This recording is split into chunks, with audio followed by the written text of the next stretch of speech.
दुर्ग ही भेद दिया जाए तो राजा कैसे बचेंगे।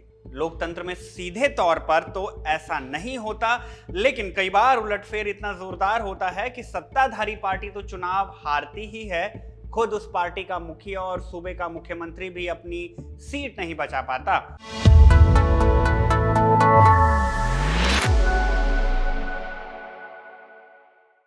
तमिलनाडु में ऐसा ही हुआ। सत्ताधारी पार्टी डीएमके तो हारती ही दिख रही है, उसके मुखिया और तमिलनाडु के मुख्यमंत्री एमके स्टालिन खुद अपनी सीट हार गए हैं। स्टालिन अपनी सीट भी नहीं बचा पाए। हराया किसने? उसी पार्टी के नेता ने जो पहली बार चुनाव लड़ रही थी, यानी टीवीके। विजय की पार्टी ने कोलाथूर सीट से सीएम स्टालिन के खिलाफ वीएस बाबू को चुनावी मैदान में उतारा था। कोलाथूर विधानसभा क्षेत्र तमिलनाडु के चेन्नई जिले में पड़ता है।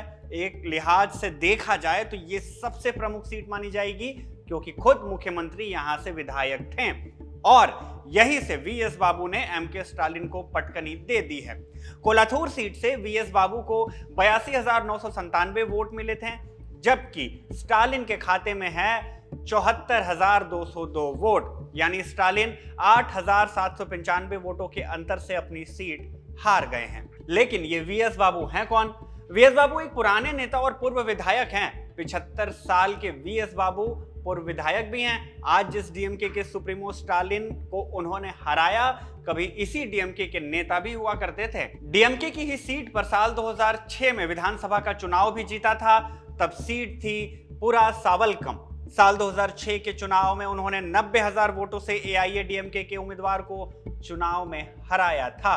2026 तमिलनाडु चुनाव से ठीक 2 साल पहले जब विजय ने अपनी पार्टी टीवीके बनाई, तब वीएस बाबू डीएमके का ही हिस्सा थे। लेकिन 7 फरवरी 2026 को विजय की टीवीके में वो शामिल हो जाते हैं, जिसके बाद पार्टी ने उन्हें एमके स्टालिन के खिलाफ कोलाथूर सीट से उतारा।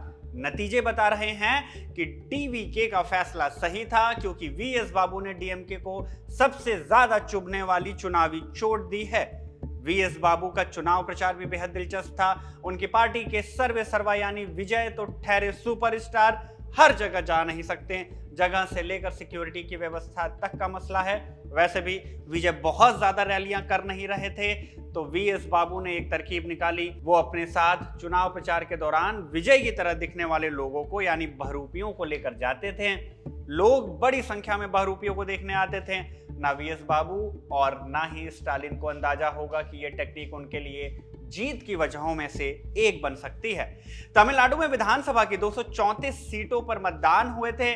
सरकार बनाने के लिए जादुई आंकड़ा था 118। शाम 5 बजे तक जब हम ये वीडियो रिकॉर्ड कर रहे हैं, तब तक टीवीके 108 सीटों पर बढ़त बनाए हुए है। डीएमके 59, जबकि एआईएडीएमके 44 सीटों पर आगे है। कांग्रेस 5 सीटों पर बढ़त हासिल किए हुए है। जैसा कि बताया, तमिलनाडु में सरकार बनाने के लिए 118 विधायकों की जरूरत है। ऐसे में विजय को किसी दूसरी पार्टी के साथ गठबंधन करना पड़ सकता है। ट्विटर पर विजय का भी एक बयान वायरल हो रहा है, जिसमें वो ये कह रहे हैं कि असली कांग्रेस उन्हें सपोर्ट करती है, लेकिन स्टालिन के साथ जो कांग्रेस है वो सपोर्ट नहीं करती। याद कीजिए, जब विजय की फिल्म जन नायकन को लेकर सीबीएफसी के साथ विवाद हुआ, तब कांग्रेस नेता राहुल गांधी ने खुद ट्वीट किया था। फिल्म को सपोर्ट करते हुए प्रधानमंत्री नरेंद्र मोदी और बीजेपी पर निशाना साधा था। ऐसे में हो सकता है कि कांग्रेस विजय का साथ दे और तमिलनाडु में सरकार बनाए। चुनाव से पहले कांग्रेस और टीवीके गठबंधन की चर्चाएं थी, लेकिन गठबंधन हुआ नहीं, तो हो सकता है कि चुनाव के बाद यह गठबंधन आकार ले ले। हालांकि कांग्रेस के समर्थन के बावजूद टीवीके को 2 से 3 विधायकों के समर्थन की जरूरत पड़ सकती है, जिसे वो वाम दलों के साथ मिलकर पूरा करने की कोशिश कर सकते हैं। खैर, क्या होगा पता नहीं। फिलहाल ये सारी बातें संभावनाएं हैं। कंफर्मेशन के लिए थोड़ा और इंतजार करना है। जैसे जैसे तस्वीर क्लियर होती जाएगी, हम आपको खबर गांव पर इत्तला करते रहेंगे। इसलिए खबर गांव को आप देखते रहिए। आपके लिए इस जानकारी को जुटाई हमारे साथी आकाश ने, शूट किया आयान ने। मेरा नाम शुभम है और आप देखते रहिए खबर गांव।